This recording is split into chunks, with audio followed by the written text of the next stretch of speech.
నమస్తే, welcome to J7 TV news. Indiramma రాజ్యం అంటే గొప్పగా ఉంటుందని నమ్మి ప్రజలు ఓట్లు వేస్తే ఎమర్జెన్సీ రోజుల్లో ఉన్న పరిస్థితులను మళ్లీ తెలంగాణలో తెచ్చారు. పిల్లల దగ్గర నుంచి జర్నలిస్టుల వరకు కాంగ్రెస్ ప్రభుత్వం నిర్బంధాలకు గురి చేస్తుంటే ఇందిరమ్మ రాజ్యం అంటే ఇదేనా అని ప్రజలకు ఇప్పుడిప్పుడే అర్థమవుతుంది అని జగదీష్ రెడ్డి అన్నారు.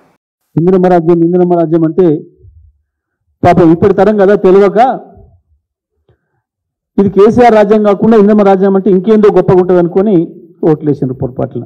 ఇప్పుడు అర్థమైపోయింది ఇందిరమ్మ రాజ్యం అంటేదా అచ్చం అదే జరుగుతుంది. ఎమర్జెన్సీలో పెట్టిన పద్ధతుల్లో కేసులు, జైళ్ళు, లీడర్లకు, ప్రతిపక్ష నాయకులకి, సోషల్ మీడియా వాళ్ళకి. ఏ సోషల్ మీడియానైతే నమ్ముకొని మోడీ వారసత్వంగా చీకటి గురువు గారి పద్ధతుల్లో ఇష్టం వచ్చిన పద్ధతుల్లో దాదాపు 200 యూట్యూబ్ ఛానల్ పెట్టి నడిపి మా ప్రభుత్వం పైన ఆనాడు దుష్ప్రచారం చేసి వచ్చిందో ఇవాళ మీడియాను చూస్తే భయం అవుతుంది. మీడియాలో చూస్తే చెంప మీద కొట్టబుద్ధి అవుతుందట. ఎంత ప్రేమ చూడండి. దురదృష్టం.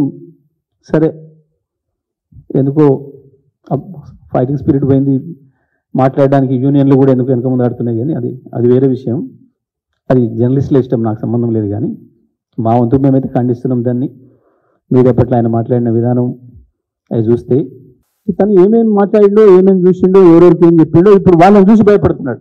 వాళ్ళ ఇష్టమైన ప్రాంతం ఏది నీకంటే అశోక్ నగర్ అనేది. ఆయనే కాదు, వాళ్ళ నాయకుని కూడా తీసుకొచ్చి అశోక్ నగర్లో ఛాయ్ కూడా దాపించింది పాపం. ఇప్పుడు అశోక్ నగర్ అంటే మధ్యరాత్రి కూడా తీసుకొచ్చుంటున్నాడు.